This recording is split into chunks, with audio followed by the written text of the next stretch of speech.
السلام علیکم۔ قرآن کلاس کے ساتھیوں اور اللہ کی بات سننے والوں، آج ہم سورہ توبہ کی آیت نمبر 106 سے آغاز کریں گے۔ پچھلی دفعہ یہ رکوع مکمل نہیں ہو سکا تھا کیونکہ ہم تھوڑا صلات اور سل لفظ کی ڈیٹیل میں چلے گئے تھے، اور وہاں پر آیت نمبر 104 اور 105 کو تھوڑا وقت ملا تھا۔ اس طرح سے ہم تھوڑا سا دو آیتوں کو پیچھے سے لے لیتے ہیں تاکہ وہ بات مکمل ہو جائے۔ اعوذ باللہ من الشیطان الرجیم۔ علم یعلموا، اللہ پاک ایک جنرل بات کر رہے ہیں کہ کیا تم لوگ یہ بات نہیں جانتے، یعنی یہ بات تو سب کو ہی معلوم ہے کہ ان اللہ، کہ بے شک وہ ذات، وہ اللہ ہی ہے، ہوا یقبل التوبہ، جو توبہ کو قبول کر سکتا ہے۔ یعنی اگر انسان سے کوئی غلطی ہوتی ہے، کوئی کوتاہی ہوتی ہے، کوئی اس سے گناہ سرزد ہو جاتا ہے، تو اس کے گناہ کو مٹانے والا اور اس کے گناہ کی معافی اللہ کے سوا کسی کے پاس نہیں ہے۔ اور یہ سورہ توبہ کا جو سارا بیک گراؤنڈ ہے وہ دراصل اس کا نام سے ہمیں پتہ چل رہا ہے کہ توبہ یعنی اللہ کی طرف پلٹنا، اللہ کے احکامات کو جب نہ مانا جائے اور اللہ کے احکامات کسی وجہ سے انسان سے بھول سے، چوک سے یا جان بوجھ کر اگر ان احکامات کی خلاف ورزی ہو جائے، تو جب بھی انسان کو احساس ہو تو وہ واپس اللہ کی طرف پلٹے، اللہ کی طرف رجوع کرے اور اللہ تعالیٰ سے معافی مانگے، اس کو توبہ کہتے ہیں۔ اور اس ساری صورت کے اندر چونکہ جب غزوہ تبوک پر جانے کے لیے دو احکامات واضح ترین آئے تھے اللہ کی طرف سے، کہ ایک تو اپنا مال اللہ کے راستے میں خرچ کرنا ہے، اور دوسرا زیادہ سے زیادہ افرادی قوت کی ضرورت ہے تو زیادہ سے زیادہ لوگ نکلیں جہاد اور قتال دونوں کے لیے۔ جہاد تو مال کے ساتھ بھی ہو جاتا ہے، جہاد قلم کے ساتھ بھی ہو جاتا ہے، جہاد آپ اپنے نفس کے ساتھ بھی کر سکتے ہیں۔ اور اللہ نے قرآن میں بتایا ہے کہ وَجَاهِدْهُمْ بِهِ جِهَادًا كَبِيرًا، کہ آپ نے معاشرے میں رہتے ہوئے اس قرآن کے ساتھ زندگی میں جوہد مسلسل کرتے رہنی ہے۔ وَجَاهِدْهُمْ بِهِ، اس قرآن کے ساتھ اس جد و جہد کو اپنی پوری زندگی کا لاہ عمل بنا کر گزارنا ہے۔ تو یہ بھی ایک جہاد ہے جس کو اللہ تعالیٰ نے کہا کہ جہادن کبیرہ، کہ یقیناً یہ سب سے بڑا جہاد ہے۔ اور جہاں پر قتال کی بات آتی ہے تو قتال باقاعدہ اللہ کے راستے میں جنگ کرنے کا نام ہے، اور اللہ کے راستے میں اپنی جان بھی قربان کرنی پڑے تو اس سے بھی دریغ نہ کرنے کا نام ہے۔ تو لہٰذا اس میں یہ دو حکم دیے گئے، اور ان دو حکموں میں جب مومنین سے سستی ہوئی، اور اللہ تعالیٰ نے بتایا کہ اس میں زیادہ تر جن لوگوں نے سستی کی یا جن لوگوں نے حکم عدولی کی وہ دراصل منافقین تھے، تو منافقین کے بارے میں بہت ڈیٹیل کے ساتھ اس صورت میں بیان ہوا، اور ہم مسلسل پیچھے سے لے کر پہلی آیت سے لے کر اب تک سورہ توبہ کی آیت نمبر 104-5 پر پہنچ گئے ہیں۔ تو یہ ڈیٹیلز ہم نے ساری پڑھی ہے کہ منافق کے دل میں کچھ ہے اور اوپر سے وہ کچھ ہے، یہاں تک کہ انہوں نے رسول اکرم صلی اللہ علیہ وسلم کے بارے میں بھی باتیں کرنے سے گریز نہیں کیا، وہ بھی ہم نے پچھلے رکوع میں ڈیٹیل سے پڑھا۔ اور یہاں پر اللہ تعالیٰ نے کہا ہے کہ اب چونکہ یہ آ کے آپ سے معذرتیں کر رہے ہیں، تو اے نبی صلی اللہ علیہ وسلم آپ ان کے لیے استغفار کریں یا نہ کریں یہ برابر ہے، اللہ تعالیٰ ان کو معاف نہیں کریں گے۔ وہی بات آئی کہ علم یعلموا ان اللہ هو یقبل التوبہ عن عبادہ، اگر اس کا بندہ اپنے رب سے معافی مانگتا ہے تو رب کے سوا، اللہ کے سوا کوئی معاف کرنے والا، توبہ کو قبول کرنے والا نہیں ہے۔ وَيَأْخُذُ الصَّدَقَاتِ، اور اے نبی صلی اللہ علیہ وسلم ان سے صدقات کو قبول کریں، اس بنیاد پر کہ یہ جو خالص لوگ ہیں یہ آپ کے پاس آتے ہیں تو ان سے صدقات لے لیا کریں۔ ان کی ڈیٹیل پچھلے دفعہ ہم نے بہت اچھے طریقے سے کوشش کی سمجھنے کی، اور اس میں لفظ سل بھی آیا اور اس کو بھی وہاں پر ہم نے سمجھنے کی کوشش کی۔ وَأَنَّ اللَّهَ هُوَ التَّوَّابُ الرَّحِيمُ، اور پھر سن لو کہ بے شک اللہ ہی وہ ذات ہے جس کی طرف آپ نے پلٹنا ہے تو وہ بھی پھر آپ پر تواب ہوگا، یعنی اللہ بھی پھر بندے کی طرف متوجہ ہونے والا ہے۔ اور رحم کرنے والا ہے۔ وَقُلِ اعْمَلُوا، اور اے نبی صلی اللہ علیہ وسلم آپ لوگوں کو بتائیں کہ آپ اپنی جگہ پر عمل کرو۔ فَسَيَرَ اللَّهُ عَمَلَكُمْ وَرَسُولُهُ وَالْمُؤْمِنُونَ، تو جب اللہ اور اس کے رسول اور یہ مومن تمہارے اعمال کو جانچ لیں گے، پرکھ لیں گے اس بنیاد پر کہ تمہارے اندر جو نفاق کی حالت ہے تم اس سے پاک ہو گئے ہو، تو پھر کیا ہوگا؟ وَسَا تُرَدُّونَ إِلَىٰ عَالِمِ الْغَیْبِ وَالشَّہَادَةِ، پھر تمہیں اس اللہ کے پاس واپس لوٹ کر جانا ہے عنقریب، یعنی موت کے بعد ہر شخص کو اللہ کے حضور حاضر ہونا ہے۔ فَيُنَبِّئُكُم بِمَا كُنتُمْ تَعْمَلُونَ، پھر اس دن قیامت کے دن اللہ تعالیٰ انسانوں کو بتائیں گے کہ تم اس وقت دنیا میں لوگوں کے ساتھ جو کر رہے تھے اور اپنے ساتھ جو تم کر رہے تھے اور جو تم اللہ کو دھوکہ دینے کی کوشش کر رہے تھے یا تم خالص تھے اپنے عمل میں، اس دن یہ ساری اطلاعیں اللہ تعالیٰ تمہیں خبریں دے دے گا۔ وَآخَرُونَ، اور وہ لوگ بھی ہیں اللہ تعالیٰ کہہ رہے ہیں منافقین کے علاوہ، مرجون موقوف ہے لِأَمْرِ اللہ، ان کا جو معاملہ ہے وہ اللہ کے ہاں ابھی موقوف ہے، پینڈنگ کیس میں طور پر اللہ تعالیٰ نے اس کو رکھ دیا ہے، وہ پینڈنگ ہے۔ اما یعذبہم، اب اللہ خود بتا رہے ہیں کہ اللہ چاہیں گے تو ان لوگوں کو جو اللہ تعالیٰ سے معافی مانگ رہے ہیں ان کا ابھی اللہ تعالیٰ نے معافی کا اعلان نہیں کیا، اس آیت تک اللہ تعالیٰ نے ان کی معافی کا اعلان نہیں کیا، لیکن اگلے رکوع میں جب ہم جائیں گے تو ہم پڑھیں گے کہ اللہ تعالیٰ نے 3 مخلص ترین صحابہ کا جو ہے وہ توبہ کا جو تھا وہ قبول کر لیا۔ وہاں پر ہم ان صحابہ کے بارے میں تھوڑی سی ڈیٹیل کی کوشش کریں گے کہ وہ بھی پڑھیں، کیونکہ جو روایات ہیں اس میں ان کے نام اور ان کی ڈیٹیلز آئی ہیں۔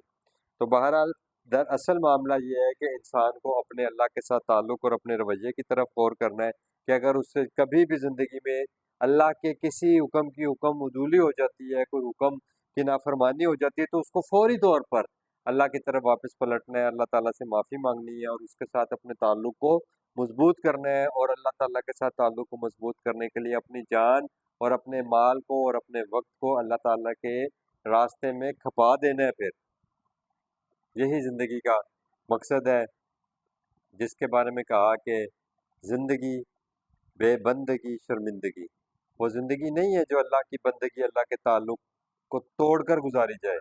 زندگی دراصل وہ ہے جو اللہ کے ساتھ بندگی کے تعلق میں، اللہ تعالیٰ کے ساتھ فرما برداری کے تعلق میں، عاجزی اور انکساری کے تعلق میں گزاری جائے، ورنہ وہ زندگی جو اللہ کے ساتھ تعلق کو توڑ کر گزاری جاتی ہے وہ سوائے شرمندگی کے اس دنیا میں بھی شرمندگی اور آخرت کے دن بھی باعث شرمندگی ہوگی۔ اب اللہ کہہ رہے ہیں وَإِمَّا يَتُوبُوا عَلَيْهِمْ، اللہ چاہیں گے تو ان کو عذاب دیں گے اور اللہ چاہیں گے تو ان سے ان کی طرف متوجہ ہوں گے۔ واللہ علیم حکیم، یعنی اللہ ان کی توبہ کو قبول کر لیں گے۔ علیم حکیم، اللہ تعالیٰ ہر بات کے جاننے والے اور ہر بات کی حکمت سے واقف ہیں کہ اللہ تعالیٰ نے ابھی ان کو کیوں ایک دم معاف نہیں کیا یا ایک دم سزا کیوں نہیں دی، اس کی حکمت اللہ تعالیٰ جانتے ہیں۔ اور اوپر اللہ تعالیٰ نے بات کی کہ اللہ اور اس کے رسول اور مومنین ابھی معاشرے میں ان کے جو ساتھ معاملات ہیں ان کے اوپر مزید ان کو ویریفیکیشنز کریں گے۔ والذین اتخذوا، اب ایک اور پیرائے میں بات کی جا رہی ہے کہ ان لوگوں میں کچھ لوگ وہ بھی ہیں جنہوں نے بنا لی ہے مسجدن زرارا و کفرا، ایک مسجد بنائی ہے جس کی بنیاد انہوں نے دین کے احکامات کا انکار کرنے میں اور ان کو نقصان پہنچانے کے لیے، وہ تفریقم بین المومنین، آگے اللہ تعالیٰ نے دیکھیں کتنے پیارے انداز میں اس کی تشریح بھی خود ہی کر دی۔ 2 لفظ اللہ تعالیٰ نے استعمال کیے کہ ایک مسجد بنائی اور اس مسجد کا کیا کام ہے، اس مسجد سے ہوگا کیا؟ ایک تو اللہ کے احکامات کا انکار ہوگا اور دوسرا دین میں نقصان ہوگا، اور اگلے لفظ نے اس کی تشریح کر دی وَتَفْرِيقًا بَيْنَ الْمُؤْمِنِينَ، کیونکہ اس کی بنیاد ایمان والوں کے درمیان تفرقے کی بنیاد پر رکھی گئی ہے۔ تفرقہ بازی، فرقہ بندی، فرقہ پرستی، یہ لفظ جو ہے نا پرستی، یہ پرستش سے نکلا ہے، یعنی اس کی پرستش کرنا، فرقوں کی پرستش کی جا رہی ہے اس وقت۔ آپ اپنے معاشرے میں بیٹھ جائیں اور لوگوں سے اللہ کے قرآن کی دین کی بات کریں اور ان کے سامنے یہ چیز رکھیں کہ اللہ نے ہمارا نام قرآن میں مسلمان رکھا ہے، تو آپ دیکھیں گے کہ لوگ ایک دم سے جھٹ سے اپنے فرقے کی بحث کرنے لگ جائیں گے آپ کے ساتھ، اس کی حقانیت کو ثابت کرنے کے لیے اپنا تن من دھن ہر چیز لگا دیں گے۔ اور اللہ پاک نے قرآن میں سورہ الانعام کی آیت نمبر 159 آیت میں بتایا کہ ان الذین فرقوا دینہم، جن لوگوں نے دین میں فرقہ بندی کی، فرق کیا، اس دین کو ٹکڑے ٹکڑے کر دیا، پھاڑ دیا، وکانو شیعان، اور پھر سارے مسلمان تقسیم ہو گئے، جماعتیں اور گروہ در گروہ تقسیم ہو گئے، لست منہم فی شیء، نبی صلی اللہ علیہ وسلم آپ کا پھر ان سے کوئی واسطہ نہیں ہے، آپ کا ان سے کوئی تعلق نہیں ہے۔ جب رسول کا کسی سے کوئی تعلق ہی باقی نہیں بچے گا تو ایسے انسان کی آخرت کے بارے میں آپ خود سوچ لیں کہ اس کی آخرت بچے گی پھر؟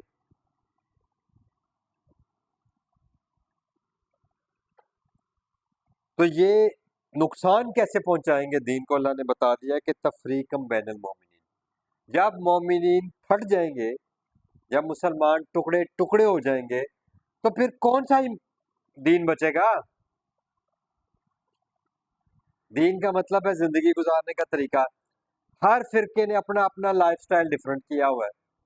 آج بھی ایک جگہ میں بیٹھا ہوا تھا تو طلاق کے موضوع کے اوپر بات ہو رہی تھی کہ کسی کے دوست نے آگے سے اس کی طلاق ہو گئی، اور وہ معاملہ اتنا خراب ہو گیا کہ میاں بیوی نے فوراً 10-15 دن کے اندر اندر سوچا کہ یہ تو بڑے معاملے خراب ہو رہے ہیں اور ہم بھی ایک دوسرے کے بغیر نہیں رہ سکتے، تو انہوں نے فوری طور پر رابطہ کرنے کی، رجوع کرنے کی کوشش کی۔ تو ان کے علماء کرام نے بتایا کہ آپ سنی ہو، جب تک آپ کی طلاق ہو گئی، آپ حلالہ کرو گے تو آپ کی بیوی آپ پر حلال ہوگی۔ بہرحال وہ ان کو کسی نے بتایا کہ یار تم کسی اور عالم سے بھی پوچھو، اور جگہ سے پوچھو، لوگ نیٹ پہ بھی سنتے ہیں، آج کل تو ریسرچ کا دور ہے۔ وہ کرتے کرتے کسی اہل حدیث عالم کے پاس گئے، اس نے کہا مجھے تم لکھ کر دے دو کہ تم اہل حدیث ہو، تم فرقہ اپنا چینج کر لو، اہل حدیث فرقے میں آ جاؤ، تو اہل حدیث فرقے میں تو ایک وقت میں ایک طلاق ہوتی ہے، لہٰذا تمہاری ایک طلاق ہوئی ہے جس کے بعد تم رجوع کر سکتے ہو، تم لکھ کر دے دو، ہم تمہیں فتویٰ لکھ کے دیتے ہیں کہ تمہاری بیوی تم پر حلال ہے، جاؤ، کسی حلالے کی ضرورت نہیں ہے۔ اس نے کہا بھائی میں لکھ کے دیتا ہوں، میں آج سے اہل حدیث ہو گیا ہوں۔ یہ ہے دین کے ٹکڑے کر دینا، اور سارے مزے لے رہے ہیں، کلو حزب بما لدیہم فارغون، یہ قرآن کی آیت ہے کہ ہر فرقہ جہاں لگا ہوا ہے، جو کچھ اس کے پاس اس پہ فرحاں و نازاں ہے۔ بات سمجھ رہے ہیں؟ دین کو اس طرح انہوں نے نقصان پہنچایا ہے، اور کفرن کیوں ہے؟ اللہ نے کہا یہ کفر بھی ہے، یعنی اللہ کی بات کا تو انکار ہو گیا۔ اللہ نے تو ایک پوری انسانیت کو اللہ نے زندگی گزارنے کا ایک لاہ عمل دیا ہے۔ طلاق ہے تو طلاق کا ایک طریقہ اللہ نے بتایا ہے، ایک فرقے میں جاؤ ایک طریقہ، دوسرے میں جاؤ دوسرا طریقہ، تیسرے میں جاؤ تیسرا طریقہ، نماز کا ایک طریقہ بتایا، قربانی کا ایک طریقہ بتایا، روزہ رکھنے کا ایک طریقہ بتایا، ہر چیز کا۔ لیکن یہاں پر کسی بات کے اوپر وہ آتے ہی نہیں ہے، کیونکہ انہوں نے اس فرقے میں جا کر اللہ کی بات کا انکار کر دیا، یہ ان کو احساس ہی نہیں ہو رہا۔ یہ میں نہیں کہہ رہا، یہ قرآن کہہ رہا ہے کہ زرارن، ایک تو انہوں نے نقصان پہنچایا دین کو، وہ کفرن، اور انکار بھی کر دیا، اور اتنے بے وقوف ان کو پتہ نہیں ہے کہ ہم انکار کر رہے ہیں۔ اور کیوں ہوا یہ؟ کیونکہ تفریقم بین المومنین، آگے بھی اس کی ڈیٹیل آ رہی ہے، وَإِرْصَادًا، اور وہ مسجد کیا بنا دی انہوں نے؟ یہ لفظ ایسا لفظ ہے کہ آپ حیران ہو جائیں گے اس کو سن کے۔ مورچہ، جہاں پر اپنے آپ کو شیلٹر دے سکیں، پناہ گاہیں بنا لی ہیں اپنے اپنے فرقوں کی۔ آج پاکستان میں کوئی مسجد رجسٹرڈ ہی نہیں ہوتی جب تک آپ اس کے اوپر کسی فرقے کی نسبت نہ لکھیں۔ اگر آپ کہیں کہ ہم کوئی فرقہ نہیں ہے، ہم صرف مسلمانوں کی مسجد بنائی ہے، یہاں سب مسلمان آئے اور نماز پڑھیں، آپ کی اسٹیٹ کہتی ہے کہ یہ مسجد رجسٹرڈ ہی نہیں ہو سکتی کیونکہ یہاں پر آئے روز پھڈے ہوں گے۔ ہر کوئی اس پہ قبضہ کرنے کی کوشش کرے گا اس بنیاد پر کہ اس کو اپنے کنٹرول میں لو اور اپنے فرقے کی مسجد بنا لو. اور وہ کیوں بنا لو؟ وہ مسجد نہیں بن رہی، پھر وہ ایک مورچہ بن رہا ہے. یہ میں نہیں کہہ رہا، یہ اللہ کہہ رہا ہے ارسادن، تاکہ اس کو مورچہ بنائے. کن لوگوں کے لیے؟ لمن حارب اللہ و رسولہ من قبل، جن لوگوں نے اللہ اور اس کے رسول کی بات کا انکار کر دیا ہو اس سے پہلے. یعنی فرقے میں آئے تو اللہ اور اس کے رسول کی بات کا انکار ہو گیا. الفاظ بہت سخت ہے لیکن ہے یہی حقیقت کہ جب آپ فرقے میں داخل ہو گئے، آپ نے اپنا تعارف ہوا سماکم المسلمین، جب اللہ نے تمہارا نام مسلم رکھا ہے. رسول اللہ صلی اللہ علیہ وسلم نے فرمایا کل، اللہ نے کہا ان کو رسول بتاؤ، کل کو غلطی نہ کھا جائے. کل انی امرت ان اکون اول من اسلم، انا اول المسلمین. اے نبی ان کو خود بتاؤ، جگہ جگہ آیتیں بکھری پڑی ہیں قرآن میں کہ میں تو مسلمان ہوں. میں رسول کی شناخت کیا ہے بتائیں.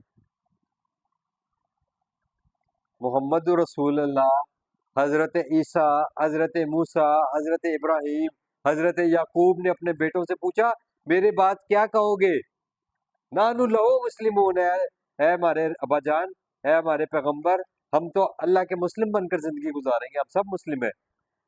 حضرت عیسیٰ کے حواریوں سے پوچھا، انہوں نے کہا وَأَشْهَدْ بِأَنَّنَا مُسْلِمُونَ، اے عیسیٰ آپ گواہ رہیے گا کہ ہم مسلم ہیں. تو کیا صحابہ کرام مسلم نہیں ہے؟ کوئی ثابت کر دو، کوئی بتاؤ کہ کوئی صحابی جو تھا وہ مسلم نہیں تھا، یا کسی صحابی نے اپنے نام کے ساتھ مسلم کے علاوہ کچھ لکھوانے کی کوشش کی، یا کوئی صحابی مسلمان کے علاوہ کچھ کہلوائے. کیا رسول اللہ صلی اللہ علیہ وسلم نے ایسی ٹریننگ کی ہے کہ آپ آج فرقہ فرقہ ہیں، آج آپ ٹکڑے ٹکڑے ہیں، اور آج آپ نے اپنی اپنی شناخت علیحدہ کر لی ہے اور اس پر فخر کر رہے ہیں؟ یہ نہیں ہوگا. یہ اللہ اور اس کے رسول کے خلاف جا رہے ہیں، تو اللہ اور اس کے رسول کے خلاف یہ جنگ ہے، اعلان جنگ ہے. اور جب اللہ اور اس کے رسول کے احکامات توڑیں گے اور ایک دوسرے کے خلاف جتھم جتھاب ہوں گے، اور یہ الفاظ قرآن نے کہے ہیں، میں نے نہیں کہے، اللہ نے کہا پھر میں وَيُذِيقَ بَعْضُكُمْ بَعْضًا، اور میں پھر تمہیں مزہ چکھاؤں گا، باسن، ایک دوسرے کے ساتھ تمہیں لڑائی کا مزہ چکھاؤں گا، اور یہ عذاب ہے تمہارے لیے دنیا کے اندر ہی. یہ قرآن کی آیت ہے. دنیا میں تمہیں فرقہ فرقہ کر کے تمہیں عذاب دے دوں گا. یہ اللہ کا عذاب ہے فرقہ بندی.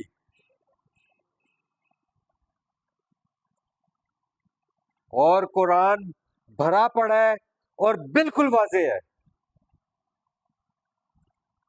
اگر میں یہ باتیں کر رہا ہوں نا، میرے پاس اگر کوئی بنیاد ہے، اگر کوئی دلیل ہے، تو وہ یہ اللہ کی کتاب ہے.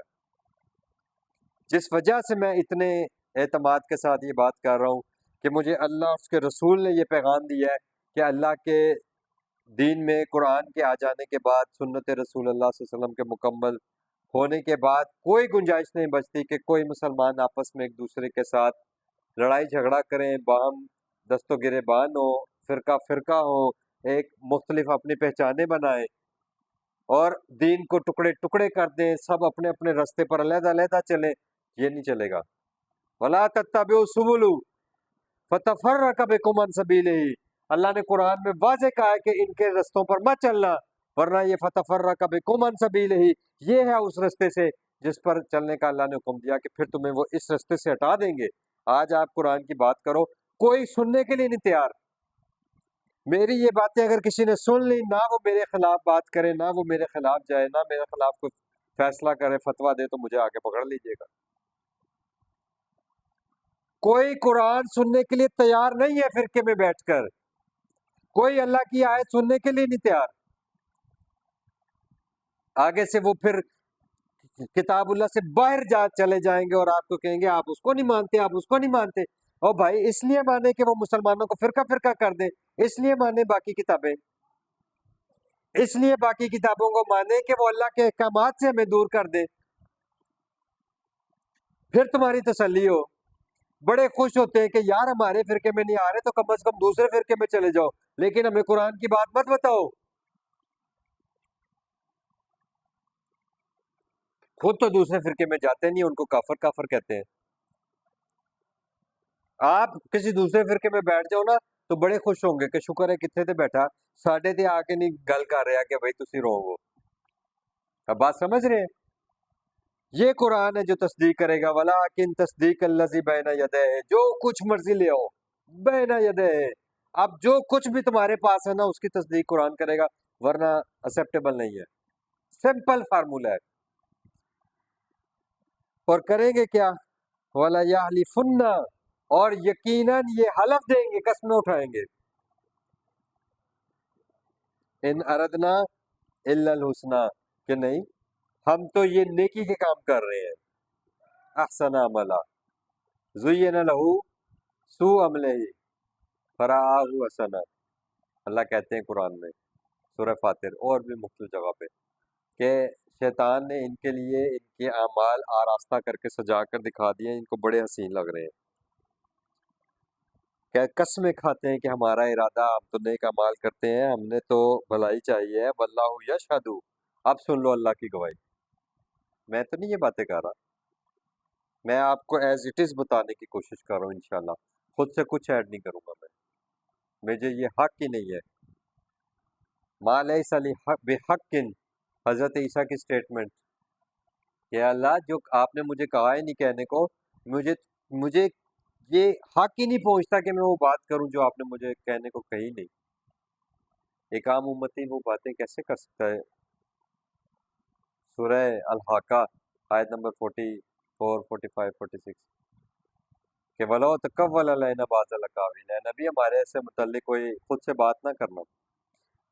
وَاللَّهُ يَشْهَدُ إِنَّهُمْ لَكَاذِبُونَ، یہ فرقوں والے تمہارے سامنے جتنی مرضی گواہیاں دیں، تمہارے سامنے جتنی مرضی دلیلیں دیں، اللہ کہتا ہے میں خود تم پر اس بات کی گواہی دے رہا ہوں کہ یہ سب جھوٹے ہیں. قرآن ان کی تصدیق نہیں کرتا. لا تقم فیہ ابدا، اب رسول اللہ صلی اللہ علیہ وسلم کے ذریعے پوری انسانیت کو یہ پیغام دیا جا رہا ہے کہ ان فرقے کی مسجدوں میں کبھی مت کھڑے ہونا. لمسجد، لمسجد، یقیناً وہ مسجد اسسا علی التقوی، جس کی بنیاد تقوی کی بنیاد پر رکھی گئی، من اول یومن، پہلے دن سے، مسجد قباء کی مدینہ میں جب رسول اللہ صلی اللہ علیہ وسلم تشریف لائے. مسلم مسجد تھی، کوئی فرقہ نہیں تھا. جن لوگوں نے رسول کی زندگی میں یہ فرقہ ڈالنے کی کوشش کی ہے نا، یہ سنت آپ یہاں سے سیکھ لیں اور سمجھ لیں. بے شک ٹائم شارٹ ہے. نبی پاک صلی اللہ علیہ وسلم کو اللہ تعالیٰ نے قرآن میں قیامت تک کے لیے حکم دے کر کے اس مسجد کو گراؤ، یہ فرقے کی مسجد ہے اور اس میں کبھی کھڑے بھی نہیں ہونا. تو اگر رسول کی زندگی میں کسی نے کوشش کی نا تو اس مسجد کو گرا دیا گیا.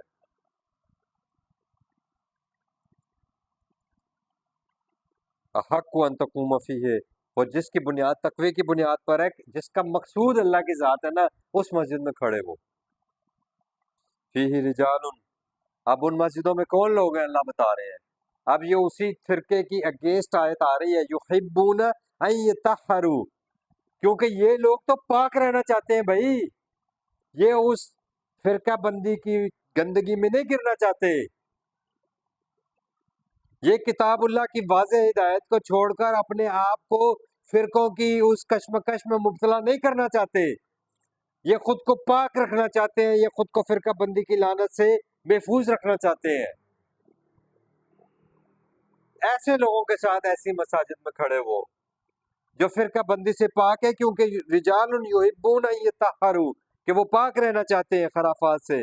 واللہ یحب المطہرین، اور اللہ ان یتطہروا، کہ وہ پاک رہنا چاہتے ہیں. واللہ یحب المطہرین، اور اللہ بھی جو طاہر ہیں، جو پاک ہیں، ان کو پسند کرتا ہے، جو ان خرافات میں نہیں پڑے ہوئے، جو مسلم سے آگے اپنی کسی پہچان میں نہیں جا رہے. افمن اسس بنیانہ علی تقوی، کیا پس جس شخص نے اپنی عمارت کی بنیاد تقوی پر رکھی، من اللہ، اللہ کی رضا کے لیے، ورضوان خیر، کیا وہ خیر نہیں ہے، ہم من اسس بنیانہ، اس مسجد کی نسبت، اس عمارت کی نسبت جس کی بنیاد اللہ شفا جروف ہار فنہارا بھی، ایک ایسے گڑھے کے کنارے پر جو گرنے والا ہو، اس کی بنیاد رکھے جو کہ گری ہی جانے والی ہے آگ میں، بھی فی نار جہنم، جہنم کی آگ میں.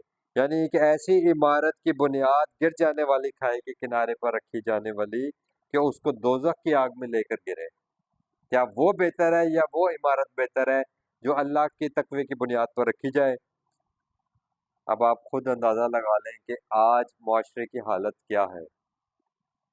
اور اس کے ساتھ ساتھ میں آپ کو جو دوسری ہمارے ہاں سب سے بڑی مصیبت کھڑی ہوئی، اس آیت سے مجھے اس کا خیال آ رہا ہے کہ ایسی عمارت کی بنیاد، مسجد کی بات پیچھے آ گئی، اب یہاں پر جنرل آ گئی بات، عمارت۔ آج آپ دیکھیں کتنی عمارتیں بنتی ہیں جو کہ ٹرسٹ کے نام پر بنتی ہیں، این جی اوز کے نام پر بنتی ہیں، جو کہ زکوٰۃ کے حکم کو اللہ تعالیٰ نے حکم دیا کہ زکوٰۃ ریاست کلیکٹ کر کے اپنے موجود عوام کے اوپر، ان کی فلاح بہبود کے اوپر، ان کی بنیادی ضروریات کے اوپر، تعلیم کے اوپر، اور ان کی خوراک کے اوپر، اور ان کی میڈیکل کے اوپر، ان کی بنیادی ضروریات کے اوپر خرچ کرے گی۔